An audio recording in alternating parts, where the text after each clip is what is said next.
The letter in Seren's hand felt heavier than it should. Just one page, just a few lines of forced apology. But everyone in her family had made it clear, if she didn't deliver it, and deliver it well, there might not be a family left to save. She stood in front of the tallest building in the city, her neck craning up until the top disappeared into the clouds. Somewhere up there, on the top floor, sat the man her sister had wronged. A man people didn't name in public unless they lowered their voice first. Noah Calloway. Seren wasn't the daughter anyone sent to handle important things. That job always belonged to Chloe, beautiful, confident, the one photographed at galas and quoted in business magazines. Seren was the other one, the quiet one, the one people forgot to introduce at dinner parties. But Chloe was the one who'd leaked confidential syndicate files to a rival group, thinking she could sell secrets and vanish before anyone noticed. She'd been wrong, and now the consequences had landed on a family that couldn't survive them. So here Seren was, doing what her parents begged her to do, because Chloe refused to face him herself. "Miss Ashcroft," the guard at the entrance said, not looking impressed. "You're expected." That surprised her. Expected. Not summoned, not screened, not questioned. Expected. Like they already knew exactly why she'd come and exactly what would happen next. The elevator ride to the top floor lasted less than a minute, but Seren's heartbeat stretched every second longer. When the doors opened, she stepped into a penthouse office that looked more like a throne room than a place of business.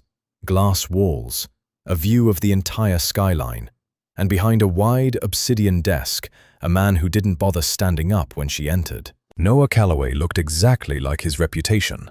Sharp, unreadable, dangerous in a way that had nothing to do with the gun he definitely had somewhere on him, and everything to do with the way his eyes assessed her like she was a puzzle he already understood. "You're not Chloe," he said. "No," Seren answered, keeping her spine straight even though her knees wanted to buckle. "I'm her sister. Chloe couldn't come herself, so I'm here on behalf of my family." She held out the letter. He didn't move to take it right away. Instead, he studied her.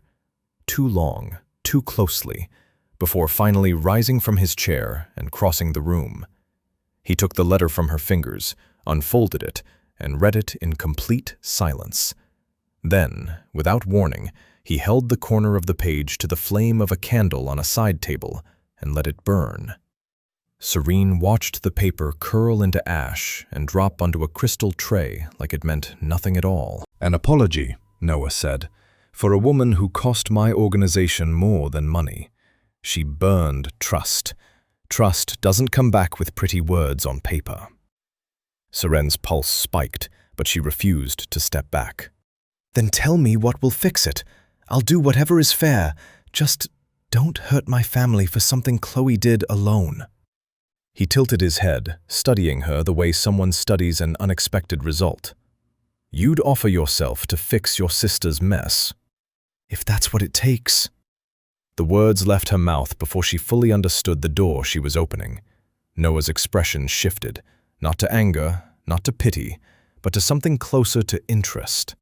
A slow, calculating interest that made the room feel smaller. "Chloe isn't the one I want anymore," he said finally. "She proved she's unreliable, dangerous even to keep close. But you..." His gaze moved over her, not with the leering attention she expected from a man like him, but with something more clinical, more decided. "You walked in here alone, faced me without shaking, and offered yourself before I even asked for a price. That tells me more about you than anything your sister ever did." "What are you saying?" Seren asked, though a cold feeling had already begun creeping up her spine. "I'm saying your sister's debt doesn't disappear with fire and paper. It disappears when I decide it's paid." Noah stepped closer, and for the first time his voice dropped into something quieter, more absolute. "Marry me, Seren. Take her place.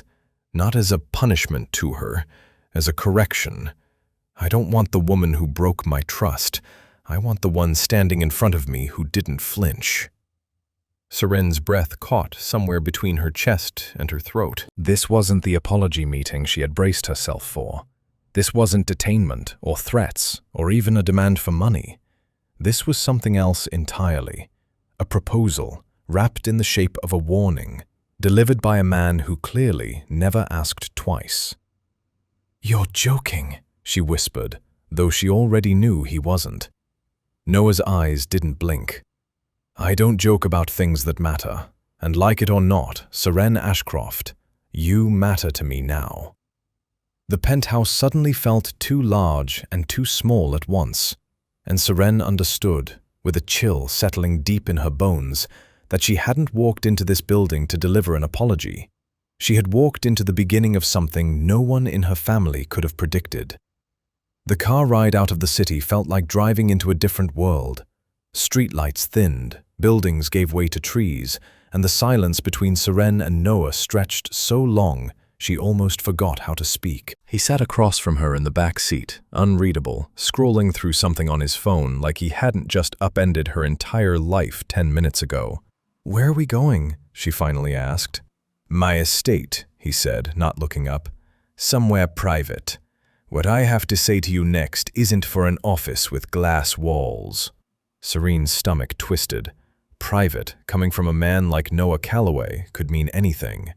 The estate, when it appeared past a long stretch of iron gates, looked less like a home and more like something out of an old European painting. Stone walls, manicured gardens lit by soft lantern light, a fountain at the center of the driveway that seemed too elegant for a man who burned apology letters for entertainment. Guards nodded as the car passed, but none of them looked at Seren directly. It was as if they already knew not to. Inside, Noah led her to a study lined with books that looked older than both of them combined. He poured himself a drink, didn't offer her one, and gestured for her to sit. She didn't. "I want to understand something," Seren said before he could speak first. "Why me? You could have punished my family financially. You could have gone after Chloe directly wherever she's hiding. Instead, you chose the sister nobody in this story was even supposed to notice. Why?" Noah studied her over the rim of his glass. "Because I know exactly what your family did." "What do you mean?" "I mean," he said, setting the glass down with a controlled click against the wooden table, "your parents didn't send you here today because they trust you to fix this. They sent you because they expected you to fail. A quiet distraction, a soft apology that costs them nothing important. If I punished you or turned you away, they lose nothing they actually valued. If I hurt Chloe, they'd fight harder to protect her. You were the sacrifice they thought was safest to offer."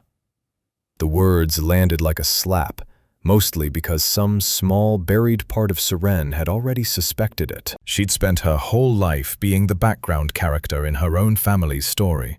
The sister no one worried about losing because no one had built plans around keeping her close. "That's not," she started, then stopped because she couldn't finish the lie. Noah's eyes didn't soften, but something in his voice did. "I'm not telling you this to hurt you. I'm telling you because I need you to understand your position clearly before you decide anything tonight." "Decide what?" He walked to a drawer, pulled out a folded document, and placed it on the table between them. A marriage agreement. Formal, legally binding, stamped with seals she didn't recognize. "Sign this tonight," Noah said, "and your family keeps everything. Their business, their properties, their reputation, untouched. Protected under my name, which means no one in this city will dare come after them again. Walk away instead, and I promise you, by morning, the syndicate will begin dismantling everything your parents built. Slowly, publicly, painfully." Seren stared at the paper like it might bite her. "You're giving me a choice that isn't really a choice." "I'm giving you more of a choice than your family gave you," Noah said quietly. "They sent you here without asking what you wanted. I'm at least telling you the stakes honestly." For a moment, neither of them spoke. Outside, wind moved through the garden, rattling the tall windows of the study. Seren thought of her parents, their tight, controlled voices when they'd handed her the letter earlier that day, their refusal to meet her eyes, the way Chloe hadn't even bothered coming downstairs to say goodbye. They hadn't protected her. They had used her. And yet, some stubborn part of her refused to let that be the end of the story. If she was going to be sacrificed either way, she decided she would rather walk into the fire on her own terms than be pushed into it by people who never valued her to begin with. "If I sign this," Seren said slowly, "I want conditions." Noah's brow lifted slightly, the first real flicker of surprise she'd seen from him. "Conditions? You get a wife who protects your name in public. I expect the same protection in return, for my safety and for basic respect. I won't be treated like property just because I'm signing my name on your terms." A long pause. Then, unexpectedly, the corner of Noah's mouth curved. Not quite a smile, but close enough to unsettle her. "Careful, Seren. Most people who sit across from me don't negotiate. They just survive." "I'm not most people," she said, and for the first time since she'd walked into his penthouse, her voice didn't shake at all. Noah studied her for a long moment, something calculating and quietly impressed moving behind his eyes. Then he slid a pen across the table. "Agreed," he said. "Sign it, and it's done." Seren's hand hovered over the paper. She thought of her family's estate, her mother's tired eyes, even Chloe's careless smile, people who had built an entire future without leaving room for her in it. She thought of the danger sitting across from her, dressed in a tailored suit and unreadable calm. And she thought of herself, the girl no one expected to matter, finally being handed a strange, terrifying kind of power. She picked up the pen. The signature felt heavier than her own name should. But as she set the pen down, she noticed something odd. A flicker of relief in Noah's expression, gone as quickly as it appeared. Like a man who had just secured something he'd wanted far longer than one single meeting could explain. Seren didn't know it yet, but the marriage she had just signed into wasn't the beginning of her story. It was the continuation of one Noah had already started, long before she ever stepped into his penthouse. 3 days after signing her name away, Seren stood on a raised platform inside the city's most exclusive fashion house, arms slightly out to her sides while 2 seamstresses pinned ivory silk along her waist. The gown wasn't finished yet, but even half-formed, it was the most beautiful thing she'd ever worn. She almost didn't recognize herself in the mirror, the plain, overlooked sister dressed like she belonged in a world of chandeliers and syndicate power. "Hold still, Miss Ashcroft," one of the seamstresses murmured, adjusting a pin near her hip. Seren tried, but her mind kept drifting back to the study at Noah's estate, to the sound of his voice explaining exactly how disposable she'd been to her own family. 3 days later, and the sting of it still sat sharp in her chest. The shop door chimed. Seren glanced toward the mirror's reflection and felt her stomach drop. Chloe.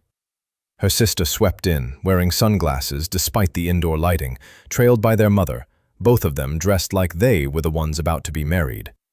Chloe pulled the glasses off the moment she spotted Seren on the platform, her expression twisting from surprise into something uglier. "Unbelievable," Chloe said, loud enough for the entire studio to hear. "You actually went through with it." "Chloe," their mother started, but Chloe was already storming closer, heels clicking sharp against the marble floor. "Do you have any idea what you've done?" Chloe snapped, stopping just short of the platform. "That was supposed to be my life, my future.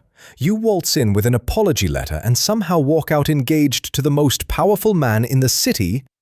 Seren stepped down from the platform slowly, refusing to let her sister's tone shrink her the way it always used to.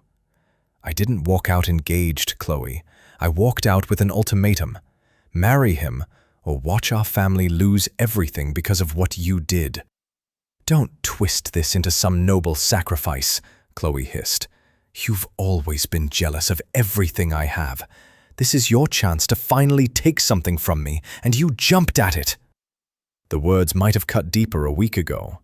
But something had shifted in Seren since the night she signed that agreement. A hard, clear understanding of exactly where she stood in her family's eyes. Jealous? Seren repeated, almost laughing at the accusation.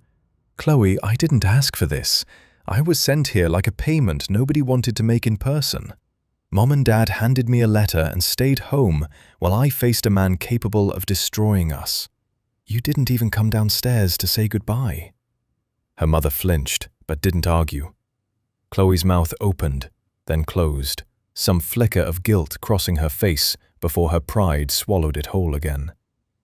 You don't understand what you're getting into, Chloe said, quieter now, almost a warning instead of an accusation. Noah Calloway doesn't marry for love. He marries for leverage. You're not special to him, Seren. You're convenient. The words landed harder than Chloe probably intended, mostly because a small part of Seren had wondered the same thing since that night in his study. Maybe, Seren said evenly, but convenient or not, I'm the one who signed the paper, not you. So unless you're here to help, I'd like you to leave before the appointment gets ruined. For a moment, it looked like Chloe might argue further, but their mother touched her arm, murmuring something too low for Seren to catch, and after one last searing glare, Chloe turned and stormed back out of the shop, sunglasses slipping back onto her face like armor.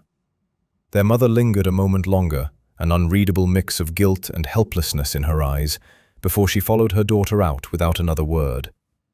Seren exhaled slowly once the door chimed shut behind them, the tension in her shoulders finally loosening.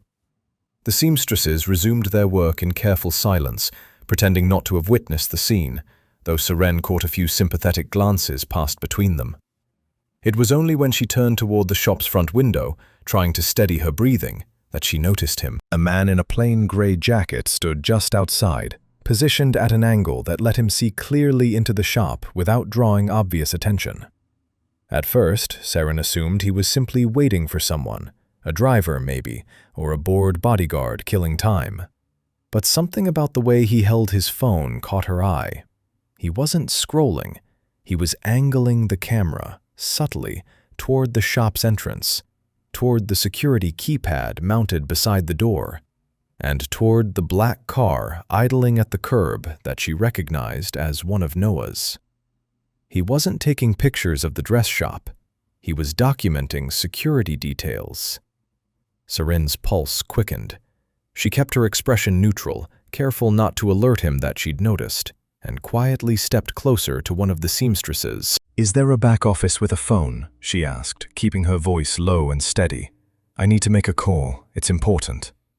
The seamstress, sensing the shift in Seren's tone, nodded quickly and led her toward a small back room without asking questions.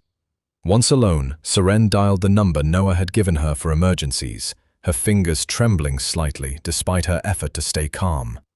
When his voice answered, sharp and immediate, she didn't waste time with pleasantries. "There's a man outside the tailor shop," she said quietly. "He's not just watching, he's photographing your security setup. The entrance, the guard positions, your car. I don't think he's here by accident."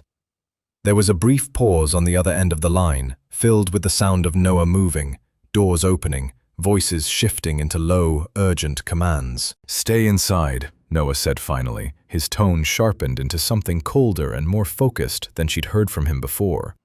"Don't go near the windows. I'm sending men now." Seren gripped the phone tighter, staring at the closed door of the back room, suddenly aware that whatever world she'd married into wasn't just about power, wealth, or family debts. It was about survival, and apparently, she had just stumbled into the middle of a threat no one had warned her about. 2 days after the incident at the tailor's shop, Noah still hadn't told her everything. She knew fragments, that his men had lost the man in the gray jacket in the crowd before he could be caught, that the photos on his phone had likely already been sent somewhere before he vanished, and that Noah's security team had spent the last 48 hours tightening every entrance to every property connected to his name. But when Seren asked for details beyond that, Noah's answer was always some version of, "It's handled." She was beginning to understand that being his wife didn't automatically mean being his equal. So when he told her they were driving to the syndicate's vault complex that morning, Seren expected another vague explanation and a locked door she wasn't allowed past. Instead, to her surprise, he led her directly inside. The vault complex sat beneath one of the city's oldest banks, accessible only through a private elevator that required both a keycard and a fingerprint scan. The walls were reinforced steel, the air slightly cooler than outside, humming faintly with the sound of servers and climate control systems working to protect whatever sat behind the vault doors ahead. "This is where the syndicate keeps its financial core," Noah explained as they walked. "Every family asset connected to my name runs through this vault. Property deeds, investment records, shipment ledgers. As my wife, you now have administrative access to all of it." Seren blinked at him. "You're giving me access? After what happened outside the tailor shop?" "Especially after what happened outside the tailor shop," Noah said. "If someone's trying to map my security, I need people I trust watching every layer of this operation, and you noticed a threat before my own men did." It wasn't quite an apology, but it was the closest thing to respect Seren had heard from him since she'd signed the marriage agreement. Inside the main vault room, an assistant named Priya walked them through the digital systems. Encrypted ledgers, shipment logs, financial reports stretching back years. Seren, who had spent years working quietly in data management before her family pulled her into this world, found herself leaning forward with genuine interest despite the tension still coiled in her chest. "You understand this kind of system?" Noah asked, noticing the shift in her posture. "I used to build audit trails for smaller companies," Seren admitted. "Nothing this large, but structurally it's not that different." Noah gestured toward the terminal. "Then look for yourself." It felt like a test, though she couldn't tell if it was one he'd planned or one that had simply presented itself. Either way, Seren sat down, pulled up the ledger interface, and began scanning through months of transaction records with the same focus she used to bring to spreadsheets no one else wanted to check twice. It didn't take long before something caught her eye. A shipment logged 3 weeks earlier showed a valuation that didn't match its corresponding invoice. Small at first glance, a few $1,000s difference, easy to miss buried inside thousands of larger transactions. But when she cross-referenced it against a similar shipment from the month before, the same discrepancy appeared again, disguised under a slightly different account code. "This doesn't add up," Seren murmured, scrolling further. Noah stepped closer, reading over her shoulder. "Show me." She pulled up both transactions side by side. "These two shipments should have identical margins based on the contracts listed here, but this one," she pointed to the screen, "has funds diverted through a secondary account before it reaches the main ledger. Someone routed part of the payment somewhere else and covered it by adjusting the recorded valuation." Noah's jaw tightened. "That account code, where does it lead?" Seren typed quickly, following the digital trail through several layers of encrypted subfolders until a name finally surfaced on the screen. An internal accounting handler named Marcus Feld, someone who, according to his file, had worked directly under Noah's finance department for the past 2 years. "He's one of yours," Seren said quietly. Noah's expression didn't change, but something in his eyes sharpened into a cold, focused stillness she hadn't seen from him before. Not since the night he'd burned Chloe's apology letter without blinking. "He's had access to shipment logs for 2 years, Noah said slowly. "Which means if he's been skimming funds and rerouting them, he could easily be feeding information outward too." Seren's stomach dropped as the pieces connected. "The man outside the tailor shop. If someone inside your organization has been leaking details for who knows how long, that's how outsiders would know where to look. How your security operates, how to plan something bigger." Noah didn't answer immediately. Instead, he turned toward Priya, his voice dropping into something clipped and commanding. "Pull every file connected to Marcus Feld. Financial records, access logs, personal communications. I want a full report by tonight." Priya nodded quickly and hurried off, leaving Seren and Noah alone amid the quiet hum of vault servers. "You found this in less than an hour," Noah said, studying her with an expression she couldn't quite place, somewhere between surprise and something warmer, something closer to genuine respect. My own finance team missed it for months. I wasn't looking for anything specific, Seren admitted. I just noticed the numbers didn't sit right. That's exactly the point, Noah said. Most people only see what they expect to see. You saw what was actually there. For a brief moment, standing in the cold hum of the vault room, Seren realized something had shifted, not just in Noah's expression, but in how he saw her entirely. She wasn't just the overlooked sister sent to deliver an apology anymore. She wasn't just a bride bound by a contract signed under pressure. She had just uncovered a mole hidden inside one of the most guarded organizations in the city. And for the first time since this entire arrangement began, Noah Calloway looked at her like she mattered. Not as a wife, not as leverage, but as someone whose mind he genuinely needed beside him. And somewhere beneath that quiet realization, Seren felt a flicker of something dangerous stir inside her chest. Something that felt uncomfortably close to pride in a marriage she never wanted in the first place. The revelation about Marcus Feld had rippled through Noah's organization fast. By the time Seren accompanied Noah to inspect a new shipment at his private harbor docks 5 days later, the accountant had already been quietly removed from his position, his access revoked, his name flagged across every syndicate system. But Noah had made it clear the investigation wasn't finished. Someone had been receiving Feld's information, and until they found out who, everyone remained on edge. The harbor at night felt like a different world entirely.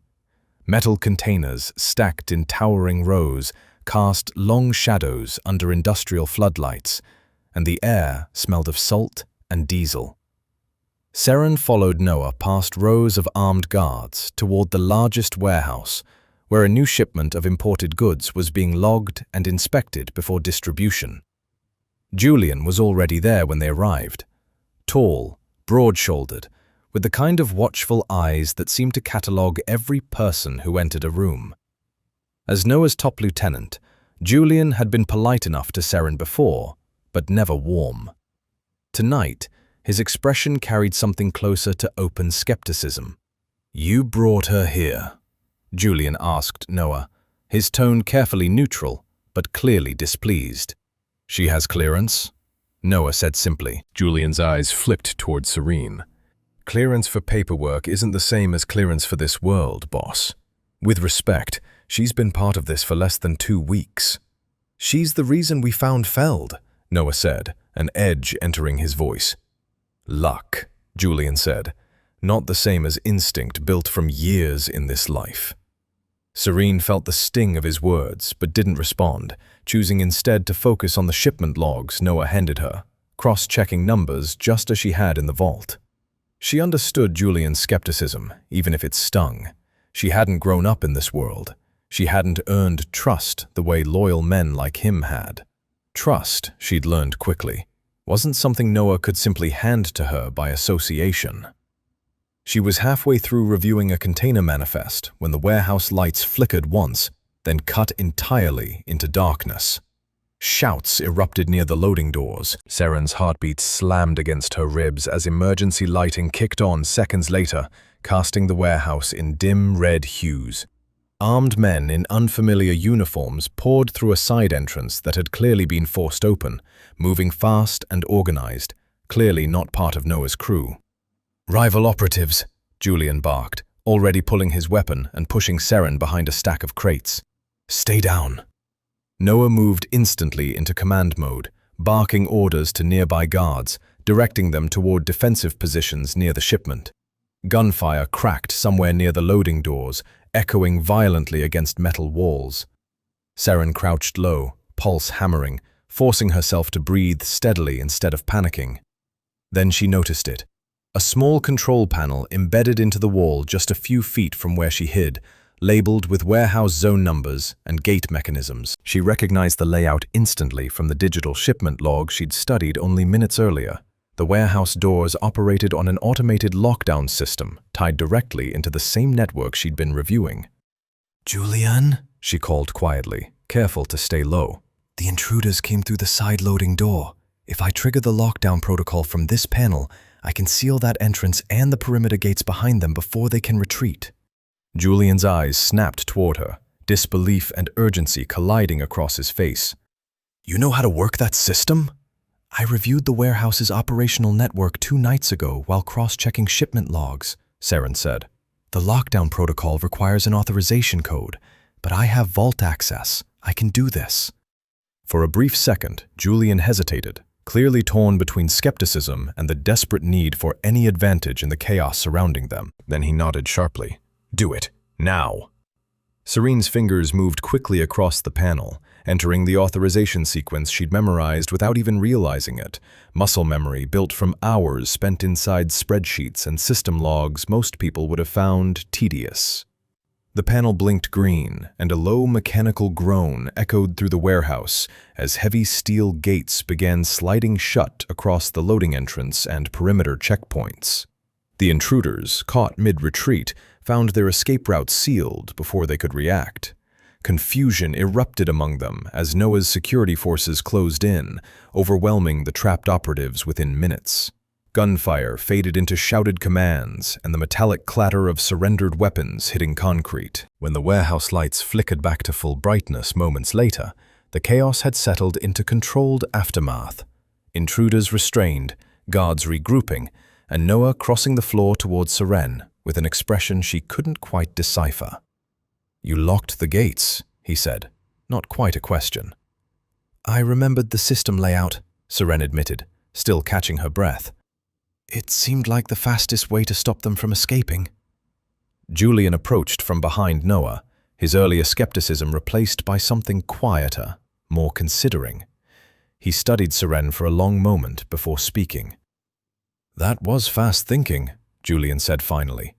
"Most people freeze under gunfire. You didn't." "I just did the math," Seren said. "Panic wasn't going to close those gates."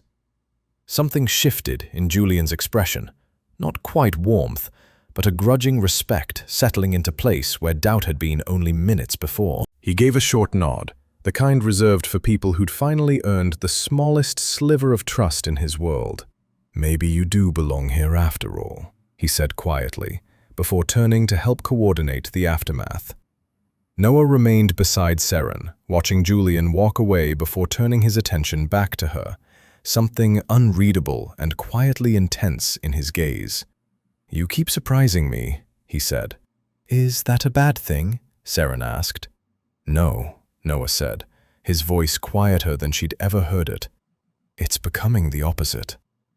Seren didn't have an answer for that, but standing amid the wreckage of an attack that could have ended very differently, she realized something had shifted permanently, not just in Julian's eyes, but in her own understanding of the world she'd married into. She wasn't just surviving it anymore.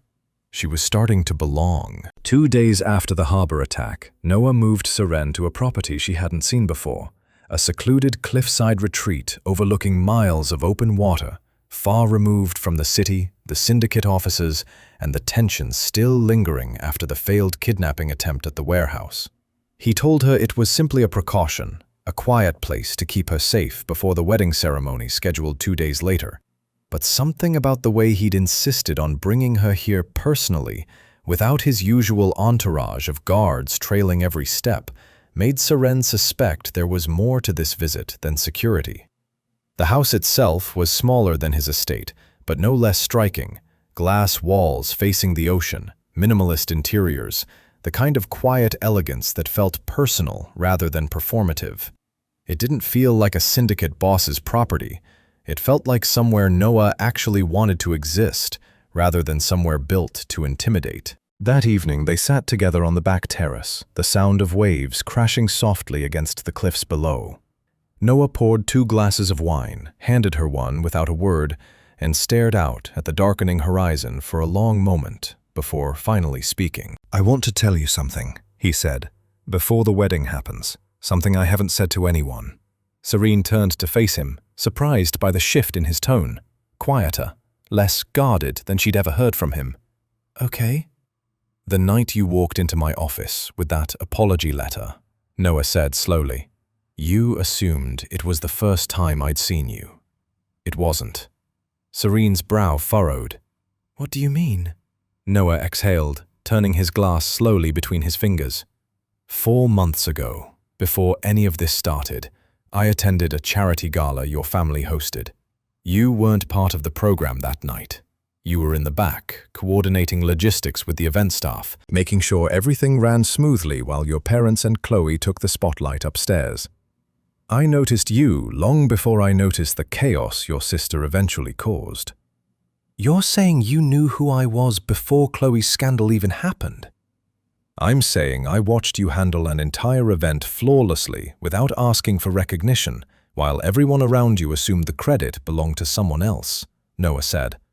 I noticed the quiet competence in you immediately, the kind of resilience that doesn't announce itself, but holds everything together anyway. Seren sat in stunned silence, the wineglass forgotten in her hand. Why didn't you say anything? Because there was nothing to say, Noah admitted. You weren't someone I had a reason to approach, not yet. But when Chloe's betrayal happened, and I learned your family intended to send someone to apologize on her behalf, I made sure it wasn't just any representative who came to my office. Realization settled over Seren like cold water. You requested me specifically. I made it clear through the right channels that the apology needed to come from someone directly connected to the family's core, Noah said. I didn't force your parents to send you by name, but I made sure the terms of the meeting would make it difficult for anyone but you to attend, given how the situation was framed. Seren stared at him, equal parts stunned and unsettled. So this entire arrangement, the marriage, the contract, none of it was really about punishing Chloe? It was never about Chloe, Noah said quietly. The debt gave me a reason to bring you into my life without forcing anything you hadn't already chosen for yourself. I needed a legitimate excuse the syndicate would accept, a broken contract, a betrayed trust, something concrete enough that no one would question why I suddenly wanted a stranger married into my world. Chloe's mistake gave me exactly that opportunity. The revelation hit Seren harder than she expected, not because it frightened her, though a part of her recognized how calculated, how patient, how quietly manipulative the entire plan had been. But because, for the first time since this arrangement began, she understood that Noah hadn't chosen her out of convenience or leverage. He had chosen her months before any of this started, long before she ever stepped foot into his penthouse office. You could have just approached me directly, Seren said quietly. Why go through all of this instead? Noah's jaw tightened slightly, something vulnerable flickering behind his usually guarded expression. Because men in my position don't get to simply approach someone they admire and ask them to dinner. Everything I do carries risk, for me and for the people I care about. If I'd approached you openly, without protection, without leverage securing your family's safety, you would have been vulnerable to every enemy who wanted to use you against me. This way, the moment you signed that agreement, you were protected under my name, untouchable. Seren absorbed his words slowly, the weight of his admission settling deep into her chest. It should have felt like betrayal, the discovery that the entire arrangement had been engineered long before she understood any of it.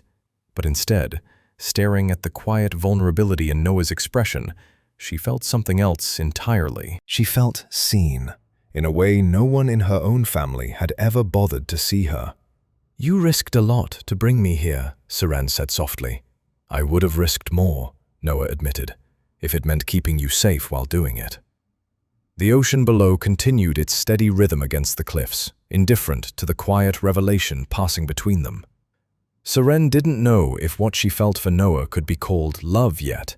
The arrangement was still too new, too complicated, too tangled in danger and syndicate politics to define so simply.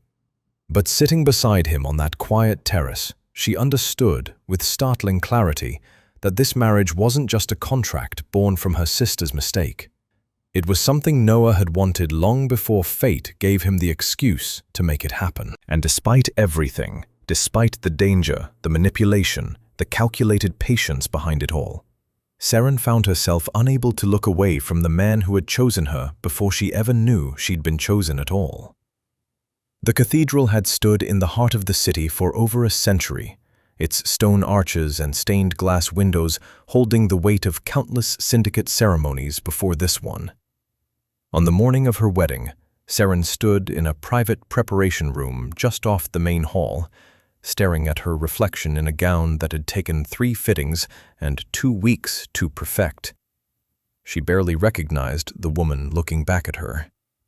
Outside the heavy wooden doors, she could hear the low hum of hundreds of guests filling the pews, syndicate leaders, business elites, people whose names carried weight in rooms she'd never been allowed into before. It should have felt like the happiest day of her life. Instead, it felt like standing at the edge of something enormous, uncertain whether the ground beneath her would hold. "You look beautiful," Priya said, adjusting the delicate veil pinned into Seren's hair. "Noah's men just confirmed security is locked down across every entrance. Nothing's getting through today." Seren nodded, grateful for the reassurance, though something in her chest still felt unsettled. After everything that had happened, the tailor shop, the mole in the vaults, the attack at the harbor, she'd learned not to assume danger only came from strangers. She excused herself briefly before the ceremony, slipping into a quiet side hallway to collect her thoughts, when she noticed the door to the document room slightly ajar. The marriage license, the final legal paperwork required to formalize the union before the ceremony began, was supposed to be locked inside, untouched until the officiant needed it. Seren pushed the door open carefully and found Chloe standing over the document table, a folded paper clutched in her hand, another identical-looking document spread open on the surface in front of her. "Chloe," Seren's voice came out sharper than she intended, startling her sister into a guilty flinch. I was just..." Chloe fumbled, quickly trying to hide the paper behind her back. "What are you doing in here?" Seren stepped further into the room, eyes narrowing as she took in the scene. The real marriage license lying open on the table, and the folded paper Chloe had clearly been about to swap it with. Chloe's expression hardened, abandoning the pretense of innocence. "I'm fixing a mistake that never should have happened. This marriage isn't yours to have, Seren. It was supposed to be mine." "So you're what? Forging documents to void a legal contract on my wedding day?" Seren's disbelief quickly sharpened into anger. "Do you understand what would happen if Noah found out? This isn't a game, Chloe. These are dangerous people." "I don't care," Chloe snapped, though her voice wavered slightly. "I've spent my whole life being the one everyone expected greatness from, and for once, you get everything instead. The marriage, the protection, the syndicate's respect.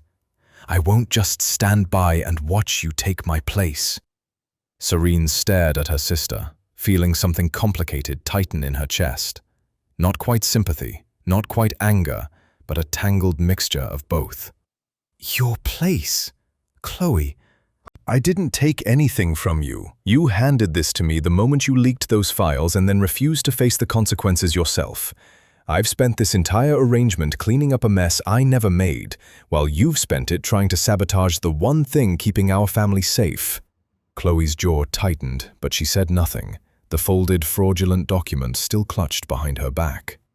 "Give it to me," Seren said, holding out her hand. For a moment, it looked like Chloe might refuse, but something in Seren's steady, unwavering gaze, the same quiet resolve that had gotten her through Noah's office, the vault discoveries, the harbor attack, seemed to finally break through whatever desperate plan Chloe had convinced herself was worth attempting. Slowly, reluctantly, Chloe handed over the forged document. Seren took it, glancing briefly at the careful forgery, close enough to pass a rushed inspection, but not close enough to survive real scrutiny. She set it aside and gathered the real marriage license back into its proper folder. "You need to leave," Seren said quietly. "Now, before anyone else notices what almost happened here." "Seren, I'm not doing this to punish you," Seren interrupted, her voice calm but firm. "I'm doing it because you've already cost this family enough. Don't make today the day you cost us everything else." Something flickered across Chloe's face, regret maybe, or the beginning of it, before her pride reasserted itself and she turned sharply toward the door. She paused just before leaving, glancing back one last time. "You've changed," Chloe said quietly, almost accusingly. No, Seren replied. I've just stopped letting people decide who I am. Chloe left without another word, and Seren allowed herself a single, steadying breath before securing the real document safely with the officiant's assistant, quietly requesting increased discretion around the paperwork for the remainder of the ceremony. She said nothing to Noah about the incident, not out of fear, but because she understood, with quiet clarity, that this was a problem she was capable of handling herself, without needing rescue from a man who'd already given her more power than she'd ever expected to hold. When the cathedral doors finally opened and Seren stepped into the aisle, the weight of hundreds of eyes settling onto her, she didn't feel the tremor of nerves she expected. Instead, walking toward Noah, standing at the altar, composed, watchful, unmistakably relieved at the sight of her, she felt something steadier settle into place. She wasn't the overlooked sister anymore, sent to clean up messes no one else wanted to face. She was the woman capable of protecting her own place in a world that had tried, more than once already, to take it from her. As she reached the altar and Noah took her hand, quiet and certain, Seren allowed herself, for the first time since this entire arrangement began, to believe that she might actually be exactly where she was always meant to be. 3 days after the wedding, Noah told Seren they'd be attending something far more delicate than any event she'd faced so far. An international truce summit held at an exclusive lakeside resort where rival syndicate leaders gathered once a year to maintain the fragile peace holding their various territories together. It wasn't a celebration. It was a battlefield disguised as elegance, where words carried as much danger as weapons ever could. Everyone here has finished someone, or watched someone die to protect their position, Noah told her quietly as their car approached the resort's private dock. Tonight isn't about enjoying yourself. It's about surviving conversation. Seren absorbed his warning carefully, smoothing the deep green gown she wore, one chosen specifically for the way it commanded quiet authority rather than flashy attention. She had learned enough about this world by now to understand that subtlety often carried more weight than spectacle. The resort itself sat along a private lake surrounded by mountains, its ballroom opening onto a wide terrace overlooking still, moonlit water. Dozens of powerful figures mingled beneath crystal chandeliers, their polite smiles doing little to disguise the calculating tension simmering beneath every exchange. It didn't take long before Victor Reyes approached them. Seren had heard Noah mention the name before, a rival syndicate leader from the Southern Territories, known for his sharp tongue and even sharper business instincts. He was older than Noah, silver-haired and impeccably dressed, with the kind of confident smile that felt more like a warning than a welcome. "Noah," Victor greeted smoothly before his attention shifted deliberately towards Seren. "And this must be the wife I've heard so much about, the one who rose, rather, suddenly." "Seren," Noah introduced, his tone even, though Seren noticed the subtle tension settling into his shoulders. Victor's smile sharpened. "Ah, yes, the sister who came to apologize and left engaged. Quite the remarkable transition, wouldn't you say? From apology to altar in what? A few weeks?" Several nearby guests turned slightly at Victor's comment, clearly listening despite pretending otherwise. Seren felt Noah shift beside her, ready to intervene, but she gently touched his arm, a silent signal that she could handle this herself. "It was faster than most transitions in this room, I imagine," Seren said calmly. "Though I'd guess most people here didn't need an apology letter to secure their position, just years of careful loyalty, or perhaps some quieter arrangements no one likes to mention at parties." Victor's smile faltered slightly, though he recovered quickly. "A bold tongue for someone so new to this world." "I've found bold tongues tend to survive longer than quiet ones," Seren replied smoothly, "especially in rooms like this." A few soft chuckles rippled through the nearby guests, and Victor's expression tightened, sensing the shift in the room's attention. He tried a different angle. "Tell me," Victor continued, his tone sharper now, "does it not concern you, marrying into an organization currently struggling with internal leaks and security breaches? I heard whispers of a mole discovered in Noah's own accounting department. Quite embarrassing for a man who prides himself on control. The comment was clearly meant to unsettle her, to expose vulnerability in front of the room's most powerful figures. But Seren had spent the last several weeks learning far more about Noah's operations than Victor likely realized. Embarrassing, Seren repeated, tilting her head slightly. I'd call it thorough. We found the leak, traced the funds, and removed the threat within days. I'm curious, Victor. How long did it take your organization to notice the shipment discrepancies you settled quietly with the Hendricks family last spring?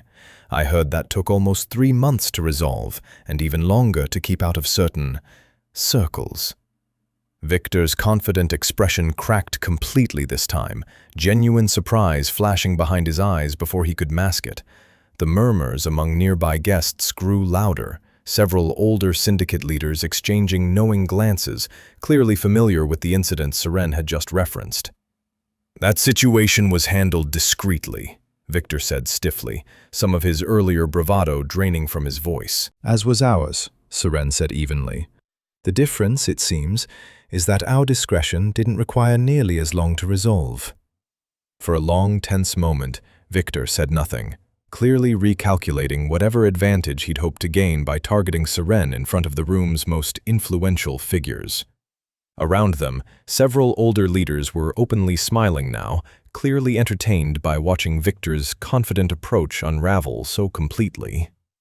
It seems, one of the older leaders finally interjected, chuckling softly, Noah's new wife is more than capable of handling herself.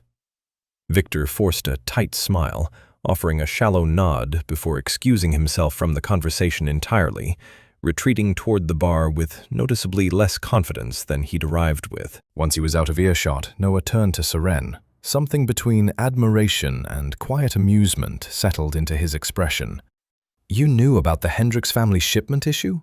I read through some of the syndicate's historical records while reviewing the vault files, Seren admitted. It seemed relevant information to remember, given how this world operates. Noah studied her for a long moment, something warm and unmistakably proud flickering behind his usually guarded eyes. Most people in this room spend years building the kind of reputation you just earned in 5 minutes. I didn't do it for reputation, Seren said quietly. I did it because he assumed I'd be an easy target. And are you? Noah asked, though his tone made clear he already knew the answer. Seren allowed herself a small, satisfied smile as she watched several older syndicate leaders approach them, clearly eager to speak with the woman who'd just handled Victor Reyes so effortlessly. Not even slightly, she said. And as the evening continued, filled with careful conversations and quiet negotiations she now navigated with growing confidence, Seren understood, with quiet certainty, that she was no longer simply surviving this world. She was beginning to command respect within it. 2 weeks after the True Scala, Noah decided it was time to move Seren to his mountain chalet, a quieter, more secluded property tucked deep into forested hills, nearly 2 hours from the city. After Victor's public humiliation at the lakeside resort, Noah had grown increasingly cautious, sensing that wounded pride in that world rarely stayed quiet for long. It's just a precaution, Noah told her as they settled into the chalet's warm, wood-paneled interior. A few weeks of quiet before things settle again. Seren had grown used to precautions by now. Safe houses, security briefings, careful routines designed to keep her protected from threats she couldn't always see coming. Still, something about the chalet's isolation, tucked far from Noah's usual network of guards and surveillance, made her uneasy in a way she couldn't quite articulate. That unease proved justified faster than she expected. It happened just after midnight, nearly a week into their stay. Seren woke abruptly to the low, urgent buzz of the chalet's security system, not the loud, blaring alarm she might have expected, but a subtle, coded alert Noah had shown her earlier that week, designed to warn residents discreetly without alerting intruders that their presence had been detected. Noah was already awake beside her, moving silently toward the security panel mounted near their bedroom door.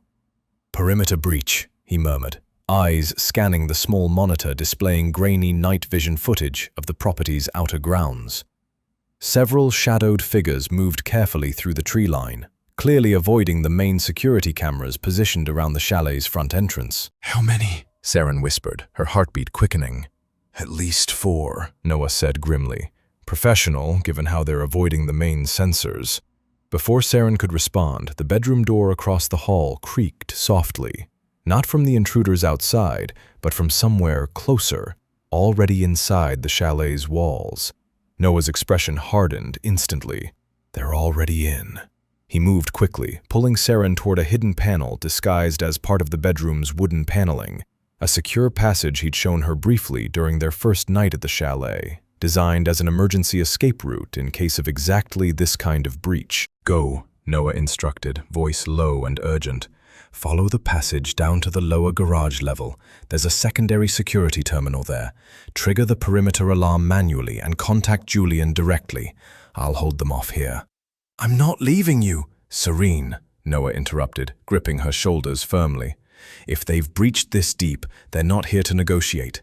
They want leverage against me, which means they want you. I need you safe, and I need backup here fast. Go, now." The urgency in his voice left no room for argument. Serene nodded quickly, slipping through the hidden panel just as heavy footsteps echoed down the hallway outside their bedroom door. The passage was narrow, dimly lit by small emergency lights embedded along the floor, winding steadily downward through the chalet's foundation. Serene moved as quickly and quietly as she could, her heart pounding louder with every step, straining to hear whether the footsteps above had noticed Noah's absence yet. She reached the lower garage level just as she heard muffled shouting erupt from somewhere above. Noah's voice, sharp and commanding, followed by the unmistakable sound of a struggle. Fighting the urge to turn back, Seren forced herself toward the small security terminal Noah had described, her hands trembling slightly as she input the emergency sequence. The terminal blinked to life, displaying live security feeds from around the property. Several intruders were visible near the chalet's upper floors, clearly searching room by room, while 2 others remained stationed near the main entrance, blocking any obvious escape route. Seren's fingers moved quickly, triggering the manual perimeter alarm Noah had instructed her to activate. Immediately, the chalet's outer floodlights blazed to life, and a loud, piercing alarm echoed across the property, designed specifically to alert nearby syndicate patrols stationed just beyond the estate's boundary. She then grabbed the secure comm line beside the terminal, dialing directly to Julian's private frequency. "Julian," she said urgently the moment the line connected. "It's Seren. The chalet's been breached. At least 4 intruders, maybe more. Noah's still upstairs fighting them off. I've triggered the perimeter alarm, but we need immediate backup." Julian's voice crackled back, sharp and immediate. "Copy that. We're 15 minutes out, moving now. Stay hidden, Seren. Do not engage them directly." Seren clutched the comm device tightly, glancing nervously toward the security monitor, watching as the intruders upstairs began reacting to the sudden blaring alarm, clearly aware their attempt had now been compromised. Minutes stretched agonizingly slow as she waited, hidden within the garage's shadows, straining to hear any updates from above. Finally, headlights flashed through the garage's small window, followed quickly by the sound of multiple vehicles skidding to a stop outside. Seren's breath caught, uncertain whether to hope for rescue or brace for further danger, until she heard Julian's unmistakable voice barking orders just beyond the garage door. Relief flooded through her instantly. Within minutes, Noah's security team had secured the entire property, capturing 2 of the intruders while the remaining attackers fled into the surrounding forest, quickly pursued by additional syndicate patrols. Seren emerged cautiously from the hidden passage just as Noah appeared at the top of the stairs, disheveled, a shallow cut along his jaw, but otherwise unharmed. The moment he saw her, something in his composed expression finally broke, relief crashing visibly across his features as he crossed the room quickly, pulling her into a tight, urgent embrace. "You're safe," he murmured against her hair, his voice rough with barely restrained emotion. "Thank God, you're safe." "I triggered the alarm," Seren said quietly, still trembling slightly from adrenaline. "Called Julian, just like you said." You did exactly what needed to be done, Noah said, pulling back slightly to look at her, his eyes searching hers with quiet intensity. You kept yourself safe, and you got help here in time. That's more than most people could manage under that kind of pressure. Seren studied him carefully, noticing the barely contained fury simmering beneath his relief. Someone helped them get past the outer perimeter tonight. Someone who knew exactly which patrol routes to avoid. Noah's jaw tightened, his earlier relief hardening quickly into cold, determined anger. Then it's time we found out exactly who that someone is. As Julian and the security team began securing the property and interrogating the captured intruders, Seren realized, standing amid the chaos of the breached chalet, that whoever had orchestrated tonight's attack wasn't finished yet. And somewhere within Noah's own trusted circle, a traitor was still hiding, waiting for their next opportunity to strike. 4 days after the chalet breach, Noah called an emergency meeting of the syndicate's full council, a gathering reserved only for matters considered existential threats to the organization's stability.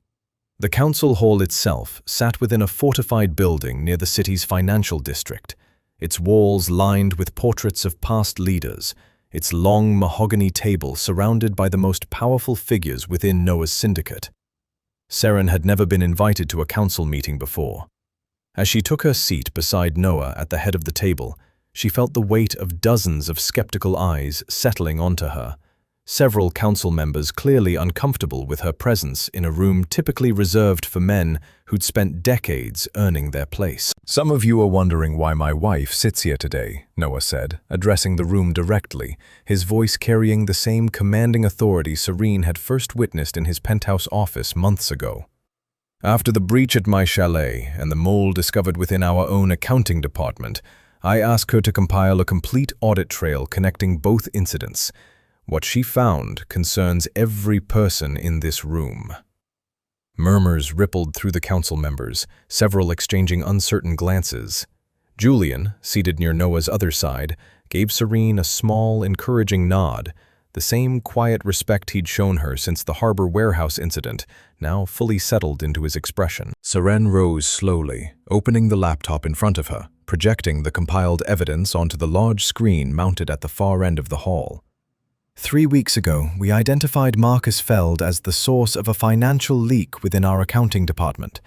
At the time, we assumed removing him solved the immediate threat, but after the attack at the chalet, I went back through the vault's historical access logs, cross-referencing every account Feld had contact with during his employment.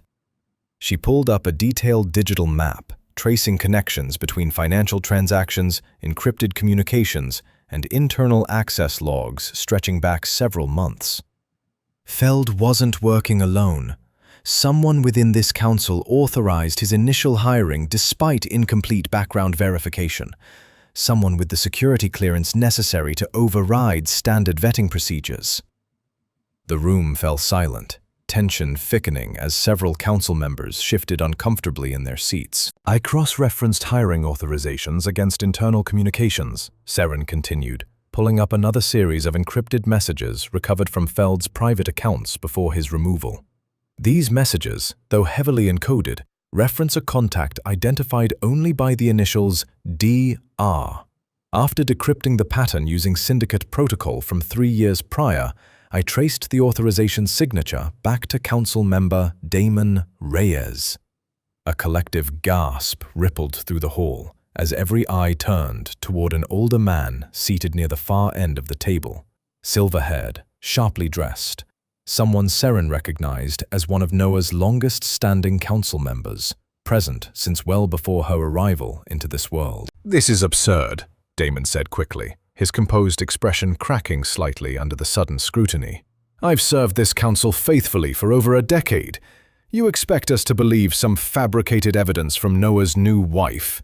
The evidence isn't fabricated, Seren said calmly, pulling up a final document, a financial transfer record showing funds moving from an account linked directly to Damon's personal holdings into an offshore account matching payments received by 2 of the intruders captured during the chalet breach. This transaction occurred just 6 hours before the attack. The same account also shows previous payments matching timelines connected to Marcus Feld's initial hiring bonus, funded entirely outside standard syndicate channels. Damon's face paled visibly as murmurs turned into open, furious whispers among the remaining council members. Noah watched him carefully, his expression carved from cold, controlled fury. "You orchestrated both breaches," Noah said quietly, his voice deceptively calm despite the anger simmering beneath it. "You planted Feld to weaken our financial security, and when that wasn't enough, you helped rival operatives breach my chalet, putting my wife directly in danger." "Noah, please," Damon started, his earlier bravado collapsing entirely into desperate pleading. "It wasn't meant to go that far. Victor approached me months ago, offering leverage against rival territories if I helped destabilize your position slightly. I never intended for anyone to actually get hurt." "Victor Reyes," Noah repeated, his tone sharpening dangerously. "The same man my wife humiliated at the Truce Summit." Seren felt the weight of every gaze shift briefly toward her, the pieces finally connecting into a clearer picture. Victor's earlier public embarrassment hadn't just wounded his pride, it had apparently accelerated an existing plan already set into motion long before that gala. "He grew impatient after the summit," Damon admitted quietly. "He wanted immediate results, something that would visibly weaken your authority before the next council session." The room fell into tense, heavy silence, every council member absorbing the full scope of the betrayal now laid bare before them. Noah rose slowly from his seat, addressing the room with quiet, unwavering authority. "Damon Reyes has knowingly conspired with an outside rival, endangering the security and stability of this entire syndicate," Noah said. "According to our own laws, this council must vote unanimously on the consequences." One by one, hands rose around the table, each council member voting to strip Damon of his position and authority immediately, several adding additional votes for formal expulsion from the syndicate entirely. Damon's protests grew quieter with each raised hand, his earlier composure completely abandoned as security guards moved to escort him from the hall. Once the room settled again, several council members turned their attention back towards Seren, expression shifting visibly from earlier skepticism into something closer to genuine respect. "Your wife just uncovered a threat this council failed to notice for months," one older member said quietly, directing his words toward Noah, though his gaze remained fixed on Seren.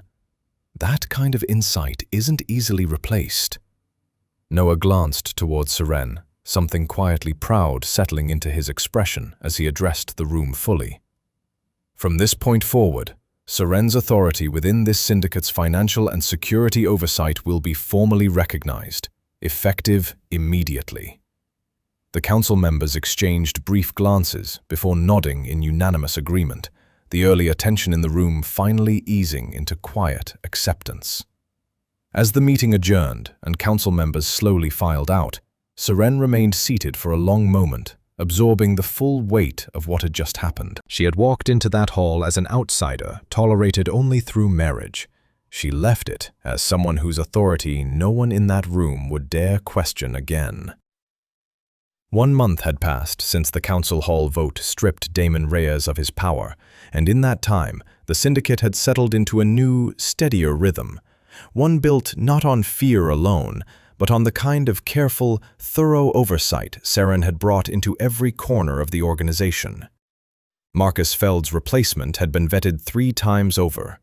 Victor Reyes, humiliated twice now in the span of a single season, had gone unusually quiet, his territory's usual aggression noticeably subdued. And within the council itself, no one questioned Seren's presence at meetings anymore. They simply expected it. Tonight, Noah's estate grounds glowed with warm lantern light strung between the trees, long tables set with silver and crystal arranged across the lawn, a small orchestra playing softly near the fountain. It wasn't a truce summit or a tense negotiation.